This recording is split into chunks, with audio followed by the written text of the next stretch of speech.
Hello नमस्कार friends. आपका बहुत बहुत स्वागत है मेरी इस यूट्यूब चैनल पे।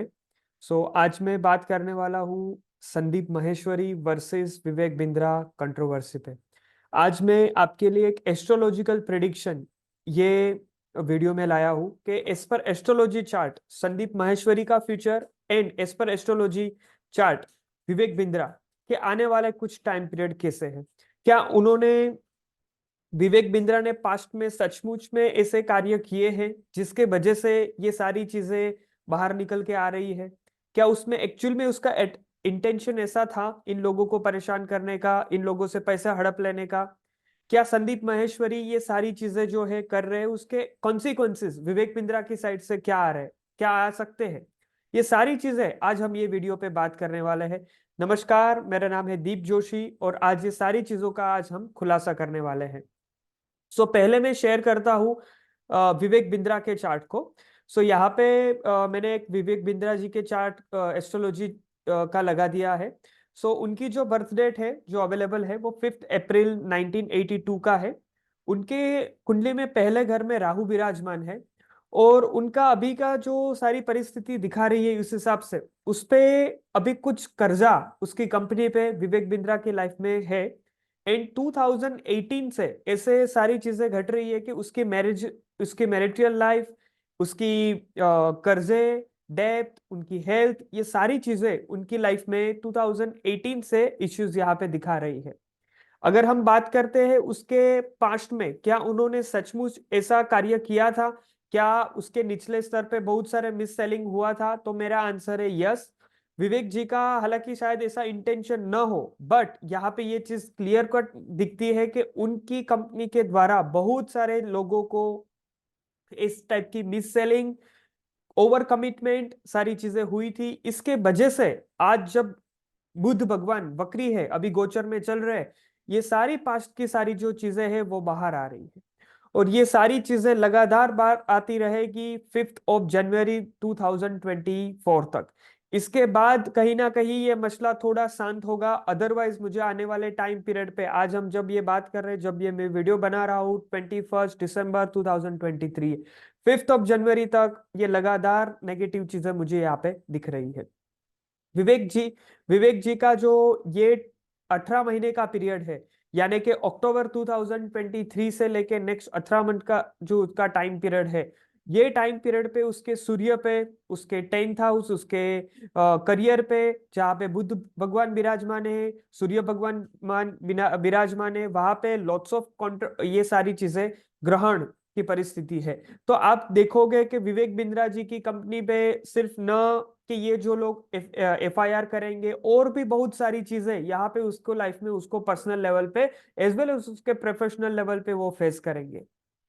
जैसे ही ये 18 मंथ उसके कंप्लीट हो गए 2024 में, अराउंड 2025 में अराउंड जब मार्च का मंथ जब से स्टार्ट होगा, उसके बाद अप्रैल अप्रैल 2025 के बाद जब गुरु उसके मिथुन राशि में आएंगे, राहु की जो है वो उसके 9th हाउस में आएंगे, 10th हाउस से ट्रांजिट होके, ये सारी सिचुएशन के बाद मैं देख रहा हूँ कि विवेक जी वापिस कम बैक करेंगे, बाउंस बैक करेंगे और उसका जो बिजनेस है वो अच्छे से चलेगा। अदरवाइज ये टाइम पीरियड पे वो बहुत सारी कंट्रोवर्सी में फंस सकते हैं। ये वाला टाइम पीरियड उसके लिए बिल्कुल ठीक नहीं है। और पास्ट में भी हालांकि हमें पता है कि वो बहुत सारी कंट्रोवर्सी में फंसे थे, धीरे धीरे वो बाहर निकल पा रहे हैं। पर ये जो एक पर्टिकुलर चीज है उसमें से उसको निकलने में काफी दिक्कतें यहाँ पे मैं देख रहा हूँ। ऐसा होने का पीछे का इंटेंशन ऐसा बिल्कुल नहीं है कि उसका लोगों के पास से जानबूझ के ये सारी चीजें पढ़ा लेना, बट मैं कहीं ना कहीं देख रहा हूँ कि ये सारी चीजें ओवर कमिटमेंट जो उन्होंने किया है ये रॉन्ग चीज है। ओके, तो ये ओवर कमिटमेंट को नहीं करना चाहिए था। कहीं ना कहीं उसके जो नीचे जो मैनेजमेंट के नीचे जो भी सारे लोग काम करते थे, उन्होंने यहाँ पे पूरी ऑनेस्टी के साथ कार्य नहीं किया है। और ये हाईली कॉर्पोरेट वाले थॉट्स की वजह से कहीं ना कहीं ये सारी चीजों में वो फंसे हुए हैं। अभी ये जो चार्ट है आप देख पाओगे कि उसकी मंगल की महादशा चल रही है विवेक बिंद्रा की। और मंगल का जिस तरह से वो एक पूरा नेचर होता है कि वो एकदम एग्रेसिव होते हैं, जड़प जड़प से बात करते हैं, सारी चीजों का एक फ्लक्चुएशन, एक हाई पावर होता है, वो सारी चीजें मंगल की आप यहाँ पे देख पा रहे हो। उसकी जो मंगल की महादशा जो चली वो हम देख पाते हैं कि यहाँ पे 2018 से लेके जून 2025 तक चलेगी। इसके बाद जून 2025 के बाद जो उसका जो टाइम पीरियड रहेगा वो राहु का टाइम पीरियड रहेगा। अभी मंगल की महादशा चल रही है, इसके बाद राहु की जो महादशा होगी वो उनके लिए अच्छी होगी, तब तक ये सारी चीजें शांत हो चुकी होगी। अदरवाइज ये पर्टिकुलर टाइम पीरियड है वो उनके लिए काफी दिक्कत देने वाला टाइम पीरियड है। आगे हम बात करते हैं हमारे संदीप महेश्वरी सर का जो सारी चीजें हैं वो इस पर चार्ट क्या चीजें बता रही है और आने वाले टाइम पीरियड उनके लिए पर्सनली कैसा रहेगा।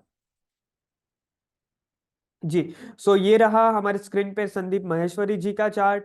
उनके कुंडली के हिसाब से जो मैंने मेरी गिनती की उसके उस हिसाब से वृषभ लग्न आता है और उसका जो मून साइन है वो भी उसका जो वृषभ है। और उनके चार्ट में वो हम देखें उसका पास्ट डेटा वेरीफाई करें तो वो एक बहुत ही साइकोलॉजिकल लेवल पे लोगों को हेल्प करते हैं है। उसका बिजनेस जो है वो फोटोग्राफी से रिलेटेड है। तो यहाँ पे ये जो युति है आश्लेषा नक्षत्र में वीनस एंड राहु की, ये एग्जैक्ट ऐसे एक साइकोलॉजिस्ट बनाने के ये बहुत हेल्प करती है। किसी पर्सन को कोई भी सब्जेक्ट में डेप्थ साइकोलॉजिकल थिंग वाली चीजों में ये काफी ये हेल्प करती है ये युति। आने वाले टाइम पीरियड के बारे में हम बात करें तो उनकी गुरु की महादशा चल रही है, जैसा मैंने सारा कैलकुलेशन किया है उस हिसाब से। और अभी उनका गुरु के अंदर शुक्र का अंतरदशा चल रही है। ये टाइम ये जो सारी घटना, ये सारी जो दशा महादशा, ये सारी चीजें हमें ये बताती है कि उनका आने वाला टाइम पीरियड अच्छा है। बट उनके भी ये नेक्स्ट 1 ईयर का जो लाइक अप्रैल 2024 के बाद जब वृषभ राशि में गुरु आएंगे इसके बाद उसका बहुत अच्छा रहने वाला है। ये स्पेशली ये जो बिजनेस मास्टरी सीरीज लेके आए हैं उसमें उसको काफी नेम फेम रिकॉग्निशन और भी मिलेगा। वो काफी फेमस पर्सनालिटी है एज वी नो, उसके बहुत सारे सब्सक्राइबर्स है। पर स्पेशली जब भी ये गुरु भगवान नेक्स्ट ईयर अप्रैल मई 2024 में जब वो इधर आएंगे उसके गुरु पे से जब करेंगे इस चंद्रमा के पे से करेंगे इसके बाद उसका आने वाला टाइम पीरियड बहुत ही अच्छा मैं यहाँ पे देख रहा हूँ। ये जो कंट्रोवर्सी है उसमें उसको काफी सफलता मिलेगी। लोग उसको और देश विदेश से और लोग जानेंगे और लोग उनसे जुड़ना चाहेंगे। और ये जो एनजीओ वाला जो कार्य कर रहे हैं उसके 5th हाउस में सैटर्न सन और जुपिटर है। तो ये सारी जो युति है जब उसके केतु सन से जुपिटर से और सैटर्न से जब गो थ्रू करेंगे तो मैं ऐसा जरूर कह पाऊंगा कि 2025 तक उसके प्रॉफिट लेवल पे इतना ज्यादा इनकम सोर्स के वर्क सोर्स में इतना ज्यादा मेजर फ्लक्चुएशन नहीं होगा। कहीं ना कहीं 2024 में भी वो ये सारी चीजें ये सारी चीजें पब्लिश करने में ही जाएगी। 2025 में मैं ऐसा देख रहा हूँ कि उसके मोनेटाइजेशन जो उन्होंने ऑफ किया है वो शायद ऑन कर दे। या तो ऐसी भी पॉसिबिलिटी है कि वो उसके सोर्स ऑफ इनकम बढ़े, इस टाइप का और ज्यादा बढ़े, इस टाइप के यहाँ पे योग है। और आने वाला टाइम पीरियड जो संदीप माहेश्वरी सर के लिए वो काफी अच्छा है। और यही मेरा मेन कहना है कि सर ने जो आज आवाज उठाई है Vivek Bindra as well as जो भी लोग स्कैम कर रहे हैं उसके ऊपर, तो ये जो पर्टिकुलर उन्होंने मुहिम उठाई है उसमें उसको जरूर सफलता मिलेगी। उसका चार्ट एकदम क्लियर ये सारी चीजें बता रहा है।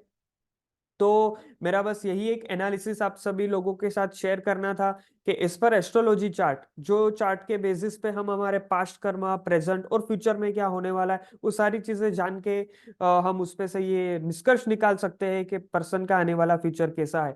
तो यहाँ पे संदीप माहेश्वरी सर जो भी कर रहे हैं वो बहुत अच्छा कर रहे हैं और आने वाले टाइम पीरियड पे उसको जरूर इसमें सफलता मिलेगी। एज वेल एज उसका जो भावी भविष्य है वो भी काफी ब्राइट है। So thank you so much for watching me. And आप ही आपके चार्ट की इस तरह से इन डिटेल एनालिसिस करवाना चाहते हो तो आप मेरा संपर्क जरूर कर सकते हैं। मैंने अपना फोन नंबर वेबसाइट सारी डिटेल्स आपको डिस्क्रिप्शन में दे दी है। जय Mahakal, thank you so much.